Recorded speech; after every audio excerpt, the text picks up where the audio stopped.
This is where Texas politics gets interesting. Here again are two guys named Jason, some great guests, and cold Texas beer for another smart conversation on Y'all-itics, the unofficial political podcast of Texas.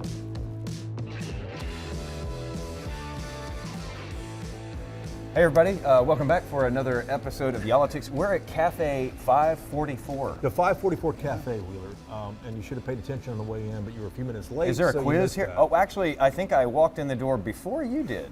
We arrived at the same time. We were both late. We arrived at the same time, and he comes running to the door. I'm like, really, dude? So I did, because it doesn't happen often. And a big shout out to Google Maps for not getting me to this location as it said it would. So welcome to Wiley, guys. I hope Google's not sponsoring this episode as well. If they were, they're not now. We're with Dr. David Vinson from Wiley ISD, the superintendent, and we're not in a classroom. Well, I think this may be a classroom, but you hear the bell going. Is this the bell? This is the bell. You know, we're the Pirates, and so that's what happens. So can you hear this? You're late.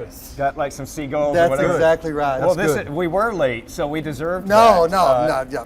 We're not on time. So why is it called 544 Cafe? We're on Highway 544. Okay. It used to be the Pirate Cove. See, it's not Google Maps, it's Wheeler. That's the problem here. I think Google Maps may have had that part wrong too. I'm kidding. Fellas, it's hard to get here. I have trouble myself. No, it's 544. We built this to, well, in Wiley, we ask every child in 8th grader to declare a high school major. Right. Mm-hmm. And so many of them chose culinary arts.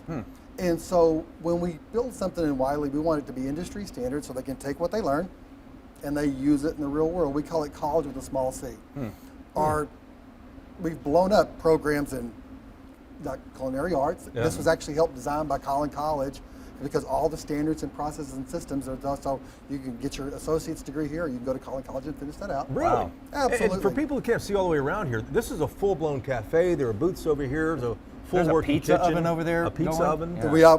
Fellas, we'll cook something. What are we for having you. today? I mean, anything that you want. Flatbread pizza, we can cook anything. And the cool part about it is they also do catering. They do all kinds of stuff. Wow. And our kids see this and they think it's all Bobby Flay, and they sometimes go, maybe I don't want to do this because it's a lot of hard work. Yeah, and I mean, but the deal is they get to experience it in high school, so that they go to college and maybe they don't want to do that. Yeah. Does this help too? I mean, you know, when you pick a major in high school, I mean, I didn't do that.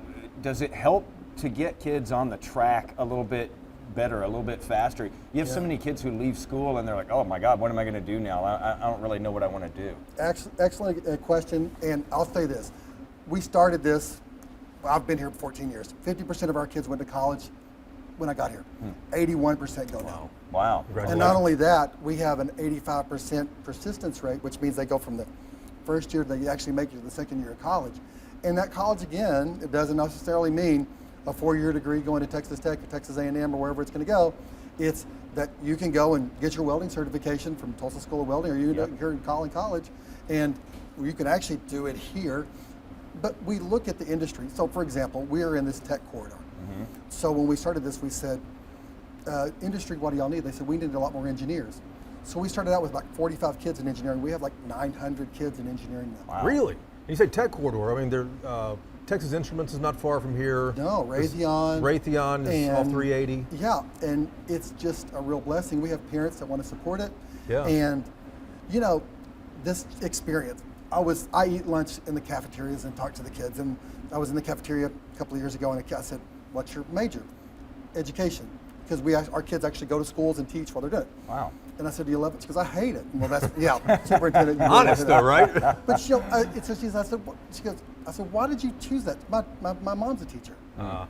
And she would have went to college and done this and wasted 2 years. Great point. Yeah, and so I said, so what? She goes, well, I just don't like kids. I just realized this. I said, great. Then she switched to nursing, which we have, I think, 1,100 kids in health sciences. Wow. And she wants to serve people, but she figured that out in high school. That's brilliant. You know, sometimes it's better to figure out what you don't want than to figure out what you do want, you know? Yeah. What'd you very major smart. in, Wheeler? I majored in radio, television, communications. How's that and working look out at for me you? here.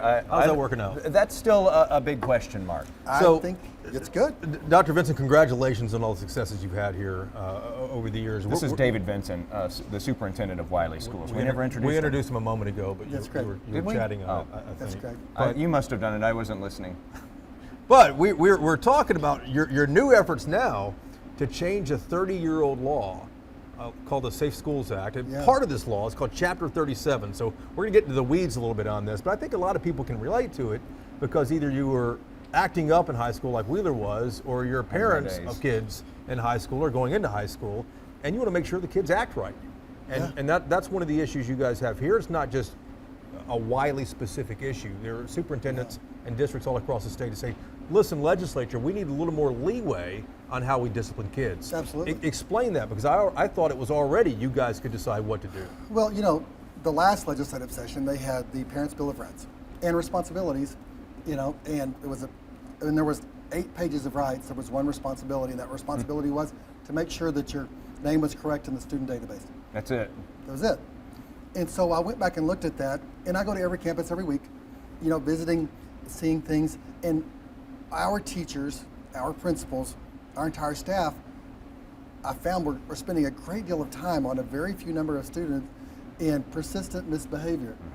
And Chapter 37, the school discipline bill, has grown from about 7 pages in its origin to about 140 pages now.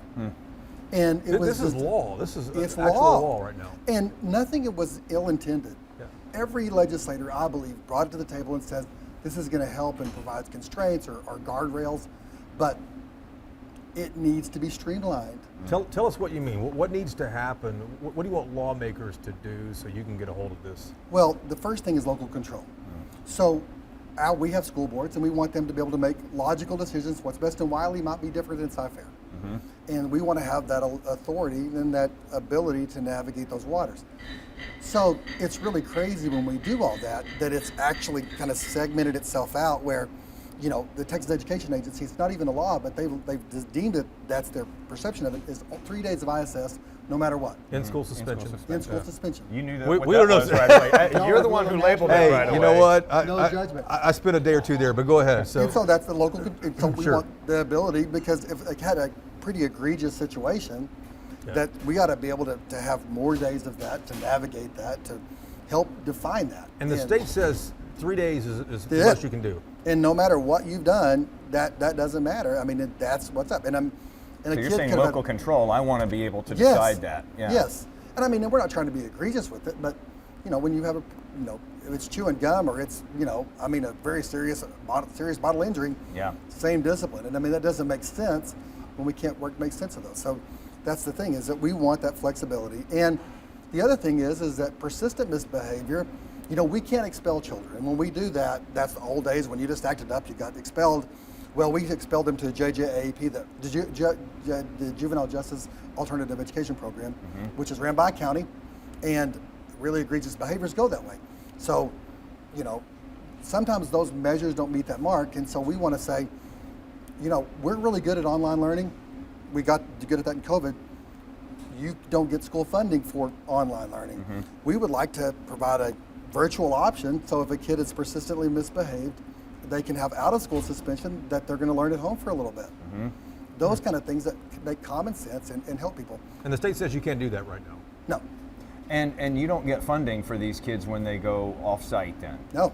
Okay, so you've got a double whammy then. You're trying to deal with Yeah. a discipline problem that's not getting fixed, and Yeah. on top of that, you're not getting funding for that student, even Yeah. though you're pouring resources into trying to fix it. Absolutely. And I mean, it's become, Time to Look- get class with it. Hurry up. you're on time now.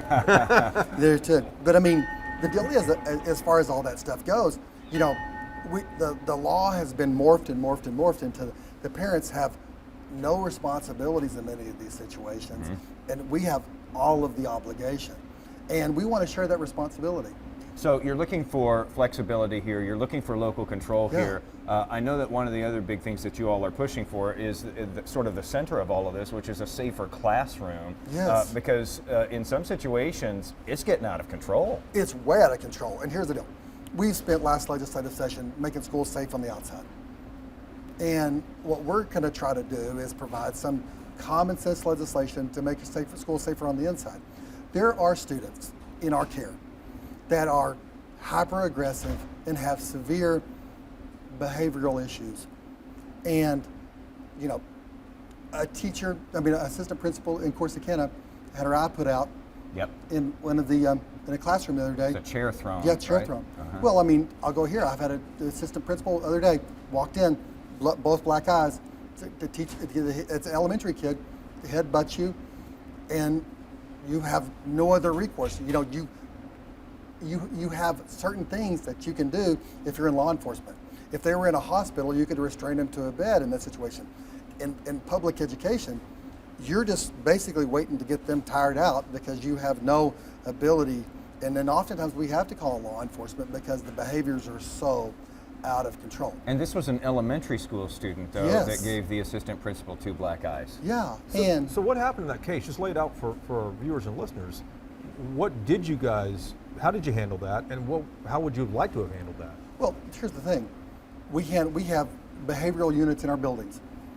And by law, to get a free and appropriate public education, we're going to try to provide that baby the best care that we can within the framework of their least restrictive environment. Most of the time it can be done in their classroom. But here's the thing, y'all. It can't be always done that way. And they had more therapeutic care. This kid this kid might elevate itself, so we have to provide them residential treatment. That costs, well, let me say this. We had 12 kids in residential treatment last year because behaviors after COVID have become more severe. $1.5 million. 12 children. 12 children. What does that mean, residential or? Well, I mean, the thing that is, it's care day that you're talking placement when about? we actually take a bus and we send them to this therapeutic care center, which is a very wonderful place. And they get this therapeutic care that will help them to get their behaviors to the point where they can be prepared to learn in a classroom. So the district paid more than $100,000 a kid for that, and you get Yeah. what the basic allotment's what, $6,000, $7,000? Yeah, and Wow. it's crazy. And, you know, part of me feels guilty because I feel like I haven't tried to mention this before and do these kind of things, but this, you know, I just walk through these classrooms and I worry about our teachers and our principals, and, you know, standards are drastically increasing in certain student performance. And our teachers and our principals are spending less time teaching and more time managing these behaviors of, you know, not so many students, you know, and we need help with that. I want to know this. Okay, that doesn't sound sustainable then, to It's not. have 12 students costing you more than $1 million to set aside and get help for them. And you know, thank God they're getting the help. Sure, they need the Yes. help, it sounds like. But this comes out of your budget. That's not sustainable. I mean, how do you make that work? Because you don't go into you know, budget years, I'm assuming, thinking we're going to set aside this much money for this. So what has to go? Well, I mean, the deal is that we're in a deficit budget now, to be honest with you. And, you know, we increase classroom sizes, we do, and we sharpen the pencil on different things like field trips and all these kind of things. And, you know, the special education budgets as it relates to, you know, we used to have about 9% of our kids are special education. It's 16, 17, 18% now. in Why Wiley. is that? Well, there's two things. Number one, the legislature last session made dyslexia under special education. That doubles our work to do all that stuff. You know, we have an incredible dyslexia program here. So we're taking care of that. But then the other thing is behaviors are just increasing, y'all. I mean, it's just more kids are having bigger issues, and the complexity of how to handle it and work with it, it's something that we have to face. And I think everybody's worried. I think that there's some positive things that we can do if we can get in front of it. Is this just society? Is this the family? What is this? Why are we seeing this more? You know, I wish I knew. It's one of those things where you think, you know, maybe society feels a little bit different. Post-COVID has been a little bit different animal, right? Yeah. And people are trying to address these issues, and whatever issue might have been a little bit more marginal is a bit more pronounced now. And we're trying to understand it, trying to fix it. And here's the deal, y'all. If you can get a kiddo before 3rd grade, they have about an 80% chance of having a completely normal life as an adult. If you wait till they're in adolescence, it drastically, 25% or so. So And you so really got to pour early those intervention resources. matters. Yeah. But we don't talk about it. You know, we had a reading academy a couple of sessions ago because we wanted to make our teachers more prepared for reading. So why don't we look at this from the same perspective? Because classroom management, here's the deal. Half of our teachers in our coalition of about 45 schools had to clear their classrooms because of a student misbehaving. And so what is if a kid's drastically misbehaving, the rule is you take all other 21 kids out of the classroom until they can get that behavior under control. Wow. I never remember that from school. And I was one of these kids who acted up, you know, early on. I was never like, Yes. violent or aggressive or any of that. Yeah. You But- saved that for later. Yeah, I waited for adulthood. Yeah. But I don't ever remember the whole classroom leaving. I remember being told to leave the classroom. I Yes. don't remember the whole classroom leaving Dude, because me of too. me. Well, I mean, but the thing is that all of these Chapter 37 rules and processes and procedures have put standards in and guardrails that seem good in principle, Okay. but in practice just don't make logical sense. So that's one of the things in the guide. Absolutely. You got to take all the kids out of the classroom You and bet. leave the problem child there. Yes. Okay. Dr. Vincent, let me go back and kind of press on something Jason asked a moment ago. Wiley ISD spent $1.5 million last year on Yeah. 12 problem students, Yeah. for better or worse here. That money's not budgeted. What did you cut field trips? Well, what we're going happened? into fund balance. I mean, to be honest with you, I mean, and You going into the red on these kids? Oh, absolutely. And not even to those 12 children. We're going to add 20 teachers next year. We'll also add about 15 special education teachers, diagnosticians, and the like.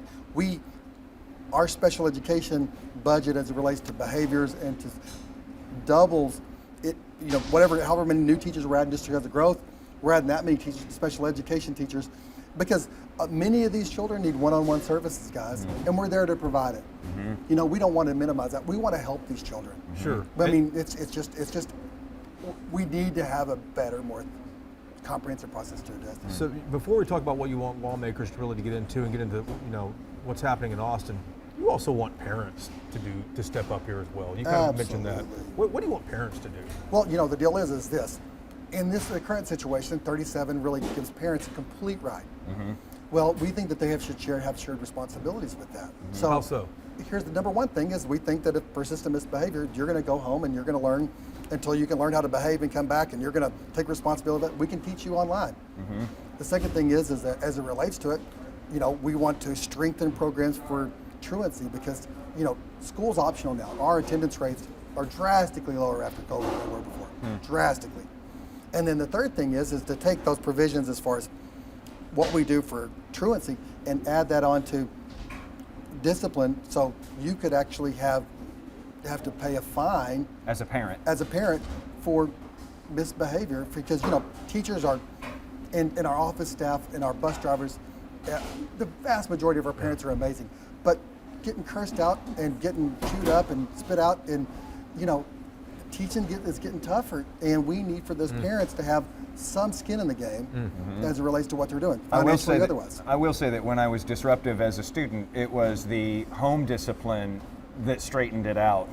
Ding, ding, I mean, ding. I got disciplined in school too, back Yes. in the days when they did still use corporal punishment. Yes. Can you imagine if your parents had to pay fines though every time Oh, you acted up? no. Okay, so we wouldn't have gotten to that point, not with my mom. Yeah. But I mean, that's what straightened it out was the home stuff. But Yes. I know educators, I know people who are in public education, and they say we contact the parents, and the parents go nuts. Like the Yes. parents give it to us even It's more your than the fault. kid did.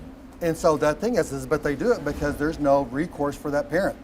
They can act exactly like they want to act, and it's time for a change. And if I love my teachers, and I do, if I love all my babies here, from kindergarten through 12th grade, I've got to act on their behalf equal to what we're doing as far as these kids and these parents that are misbehaving. Because they're losing out when you get right down to it. If you've got a classroom with 22 kids and 21 of them have to be evacuated over and over again because so-and-so is acting up again, those 21 are losing out. Absolutely. And you got to think, how long did it take before they got to this level until they started going, Out of the elevating that classroom. behavior? Yeah. So it's significant. So Okay. there's a movement on this. There's the student, what's it called? The Student Behavior Management Coalition. Yes. That's kind of pushing the envelope on this.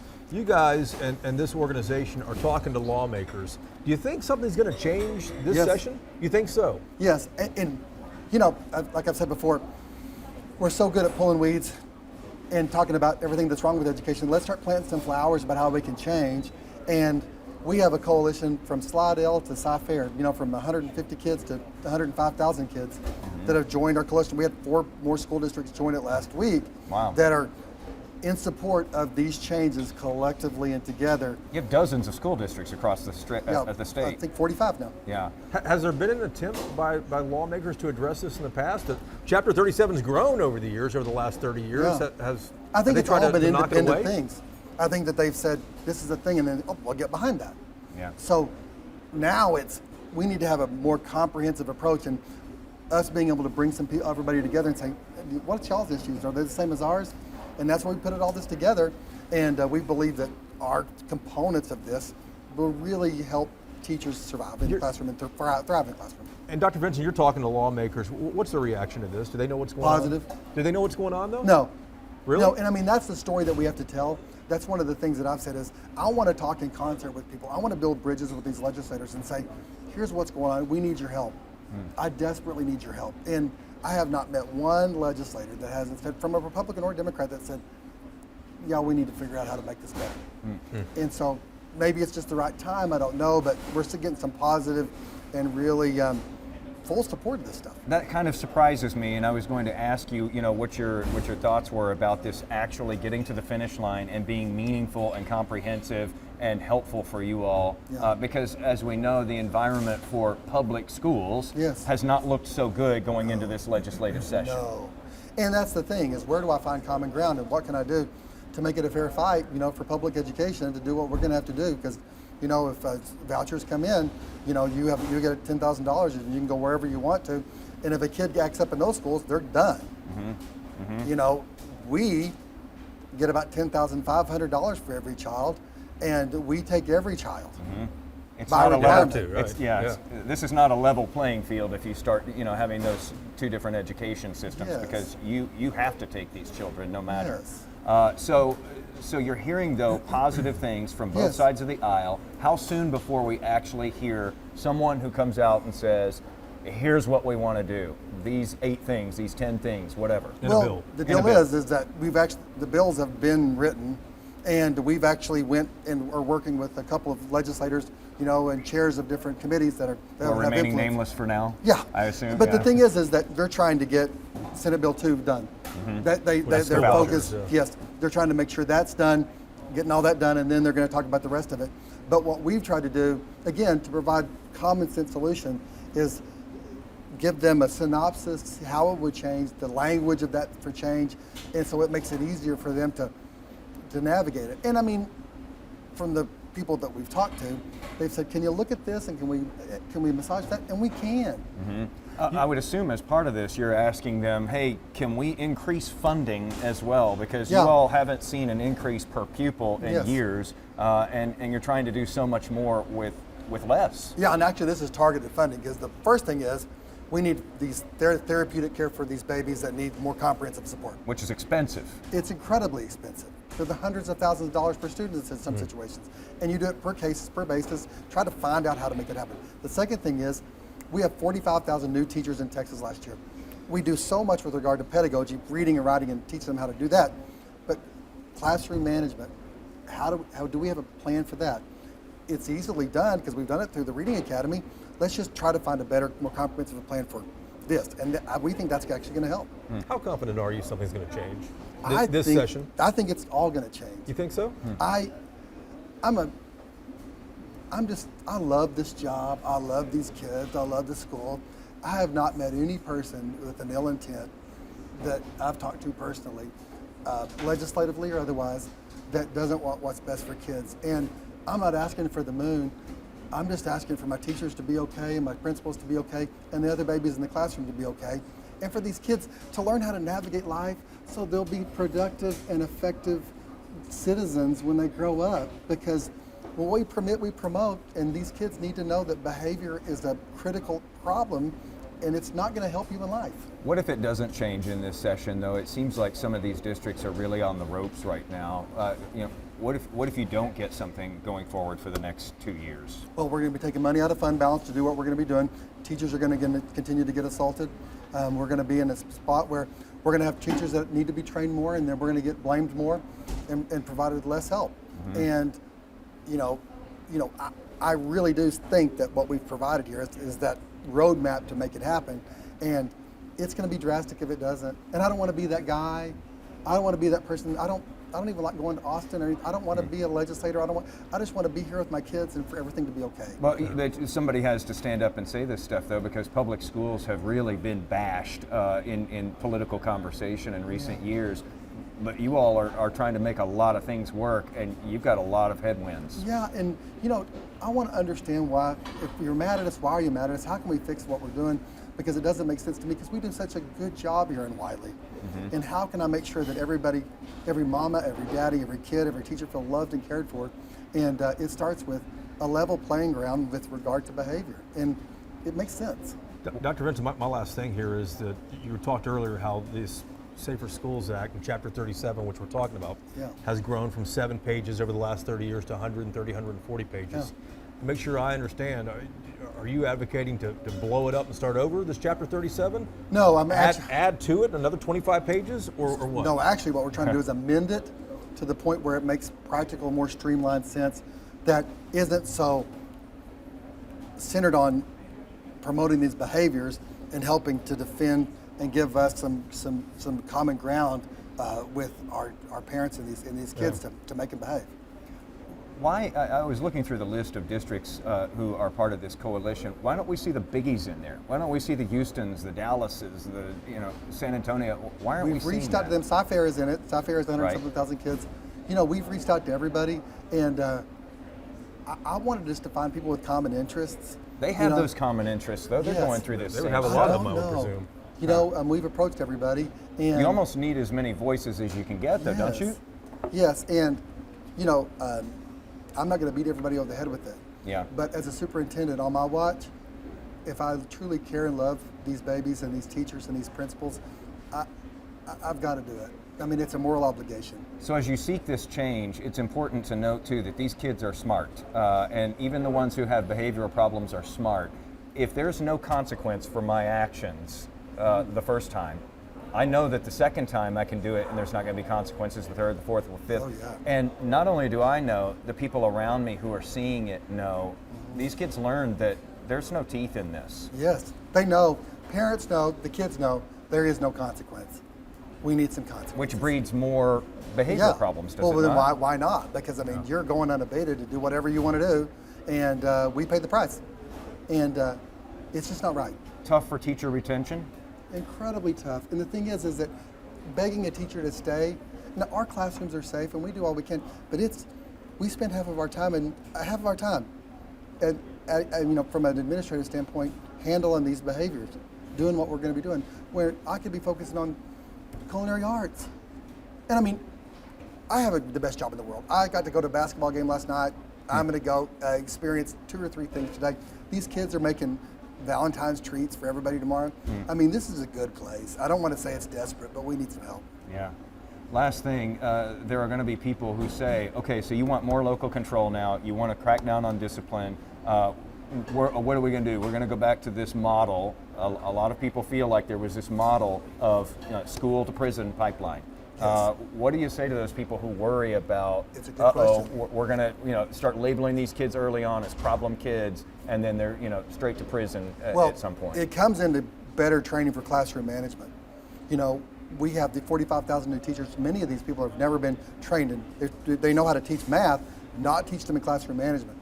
So if you can take that child and you can proactively train a teacher to de-escalate these children, manage these children in a different way.